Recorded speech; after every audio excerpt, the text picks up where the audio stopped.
Hello, darlings. Welcome to Smileen's chair. Better, we should say, I guess, welcome to Smileen's kitchen. So, I'm still in what I call summery foods. We are going to be doing tuna salad. I'm calling this one Uncle Nicky's tuna salad because my brother is really the one who started this recipe. And like I told you, I don't really think I create them. I just tweak them. I don't want to reinvent the wheel. I just kind of do it my own way. So this one is going to start off a little funky because if you don't do the tuna to begin with, what I consider this way, it's not going to taste the same. I grew up on Long Island. I really don't like fish. I like shellfish, and I only like tuna salad the way I make it because really what I do is I go through, oops, you're going to see, and drain it in a funny way. So by doing it this way, all the oil comes out, but at the same time, it's chopping up. This one I shouldn't say oil, that was a little flub. I only use tuna in water. I really don't like my tuna fish fishy. But for anybody that does, feel free to use the ones in oil. They are just, I think, a little harder, and it does preserve the tuna flavor.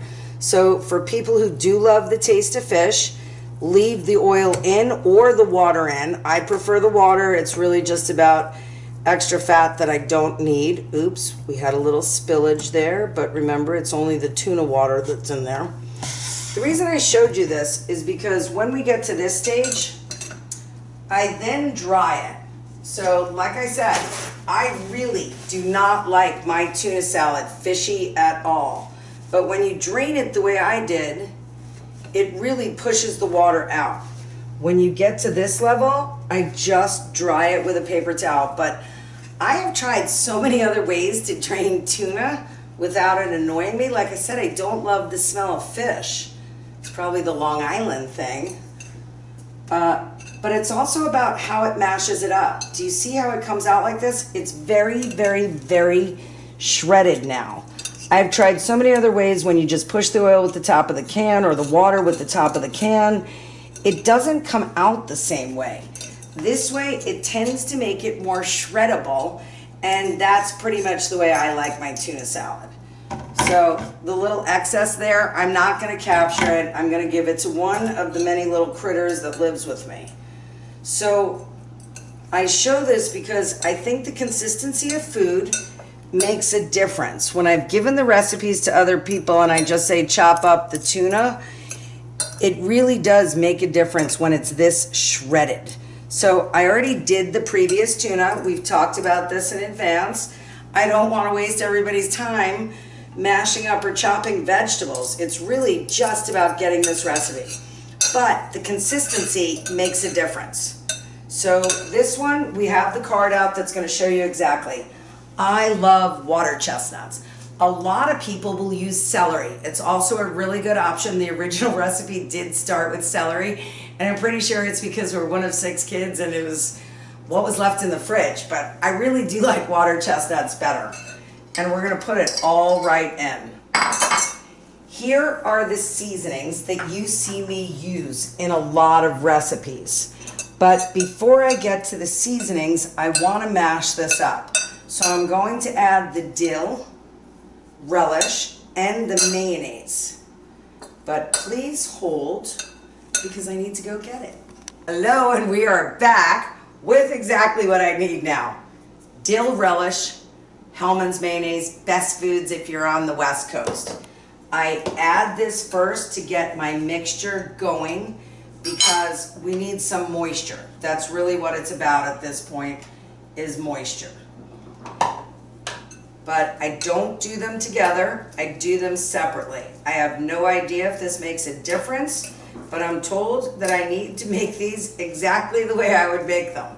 So I wouldn't add them all at once, and I'm saving a little of the extra mayo. So you see how it loosened it up, but it's still wickedly dry. I mean, that's pretty dry. But this is where the dill relish comes in. Once again, I always leave a little bit. I like to taste my food. I've said it before. I know I probably shouldn't play with the stuff the way I do, but how else do you know if it tastes good? You really don't. So you see now how your mixture looks different? and it really does look different. But if you put all of it in together, I feel like the dill relish gets clumpy, the mayo's hard to go through. And then here, let's talk about our spices. Dill, huge spice to me. You're gonna see it in a ton of recipes. I don't know why, but I always feel like even when I measure it out, I still don't dump it in all at once. When I make food, I make a lot of food. I do not like to cook. I keep saying this over and over, but I don't like to eat bad food. And whenever I make things, I know my friends are gonna want to eat these. So today somebody's definitely getting tuna salad, and I guarantee who's videographing is taking it home with her family too. So I don't throw them all in all at once. It goes the same way with pretty much all of them.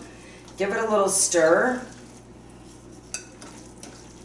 And that way you know they're not clumped at once. Spices can get clumped together, and I really think that makes a difference.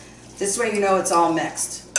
We go back to them. I use celery salt. Remember I said some people like celery?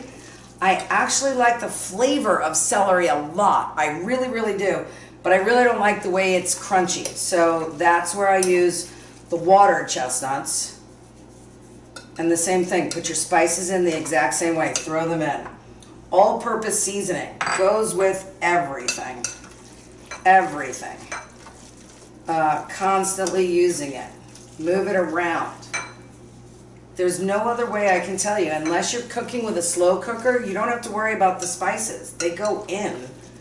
But this way, I don't know. So all my recipes started out with me measuring by hand. I have to say why I keep using my hand this way.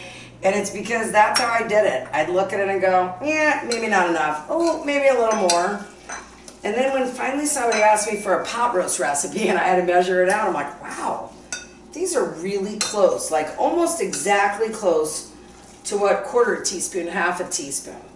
I like to double recipes. Anything I've given you, half it at least if you want, if you're not making as much food. But now come in and look. You can see that everything is really mixed up. But if I threw all the black pepper in one spot, it would pretty much land all in one spot, and then you're doing a lot more mixing. So here we go. And these are your main ingredients. Now, once again, I'm not gonna make you suffer through watching me put this on a plate because remember there's mayonnaise involved and relish, so it's not gonna look that pretty. But what we will do is put a finished product and give you the recipe at the end. Tuna salad. Like I said, I'm calling it Uncle Nicky's tuna salad. Thanks so much. Bye for now. Hello, darlings, and we are back with our finished product.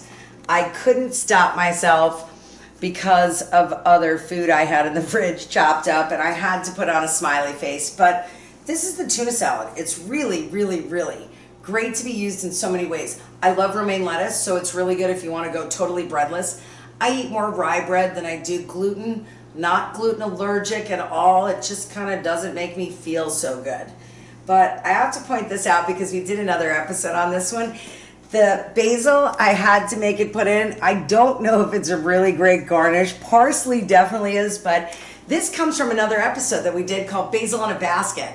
So now, after the basil growing so well, I might have to do parsley in a basket. We'll see. Hope you really enjoy the tuna salad. Try it. Send me your feedback. Bye for now.